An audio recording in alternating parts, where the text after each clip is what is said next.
Bismillahirrahmanirrahim. Assalamualaikum warahmatullahi wabarakatuh.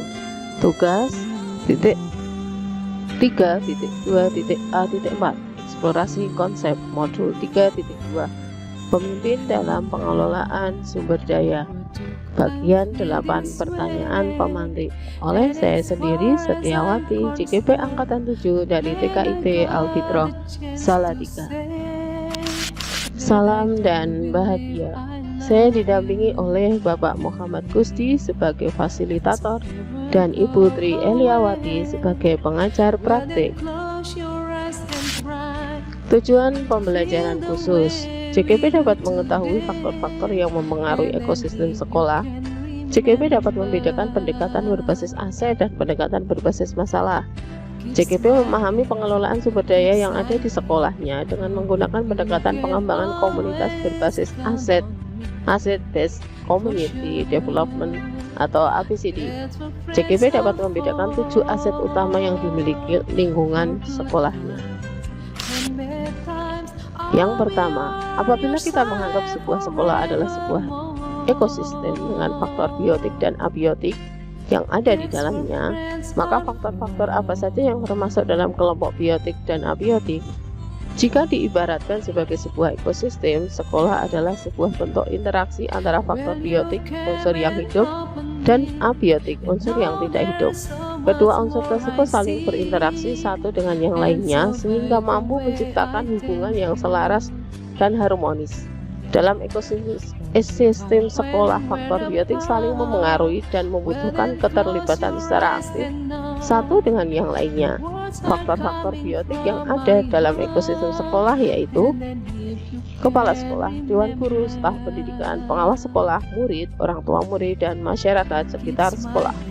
Faktor-faktor abiotik yang juga berperan aktif dalam menunjang keberhasilan proses pembelajaran diantaranya yaitu keuangan, sarana dan prasarana, dan lingkungan alam. Bagaimanakah seharusnya seorang kepala sekolah berperan dalam mengelola ekosistem sekolahnya? Kepala sekolah merupakan pemimpin dan manajer yang mengelola sumber daya di sekolah, baik faktor abiotik maupun faktor biotik, untuk keberlangsungan interaksi yang selaras dan harmonis. Ketiga, kemampuan apa saja yang harus dimiliki oleh seorang kepala sekolah sebagai pemimpin ekosistem sekolah? Kepala sekolah harus memiliki kemampuan sebagai motivator, teladan, manajer, dan memahami karakter dan kekuatan komunitas, serta pengelolaan sumber daya yang ada di sekolah. Keempat, apa yang harus dilakukan oleh seorang kepala sekolah dalam mengelola sumber daya sekolah secara efektif dan efisien? Kepala sekolah yang mampu memahami apa yang menjadi potensi sumber daya yang ada di sekolahnya, sehingga mampu membangun karakter dari kekuatan sekolah tersebut melalui kerjasama secara kolaboratif dengan berbagai pihak dengan memberdayakan faktor biotik dan abiotik. Kelima, seberapa besar dampak sumber daya fasilitas sekolah miliki untuk memfasilitasi proses pembelajaran murid saat ini? Jelaskan. Dampak fasilitas yang dimiliki sekolah dapat menunjang program sumber belajar agar kegiatan berjalan efisien, meningkatkan perhatian dan interaksi sesuai kemampuan dan minat murid. Melalui fasilitas sekolah membangun perhatian, semangat, dan ketekunan murid dalam belajar sehingga dapat meningkatkan proses pembelajaran di sekolah.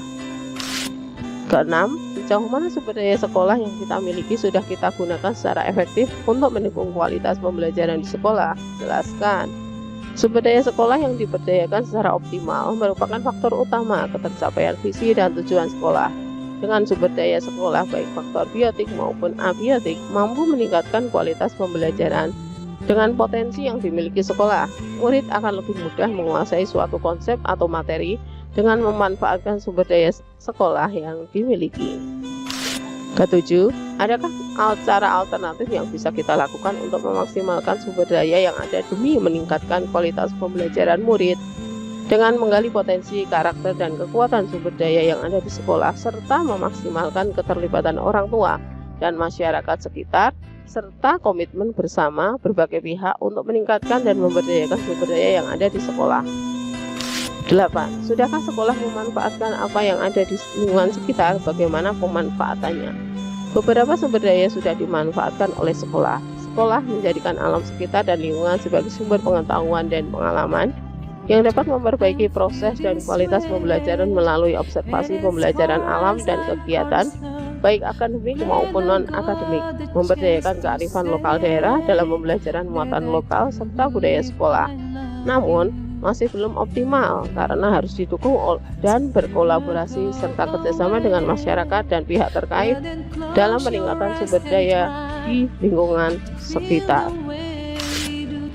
Berikut adalah kontak saya, boleh di-scan. Sekian, terima kasih. Salam guru penggerak, bergerak, bergerak, menggerakkan. Guru bergerak, Indonesia maju. Wassalamualaikum warahmatullahi wabarakatuh.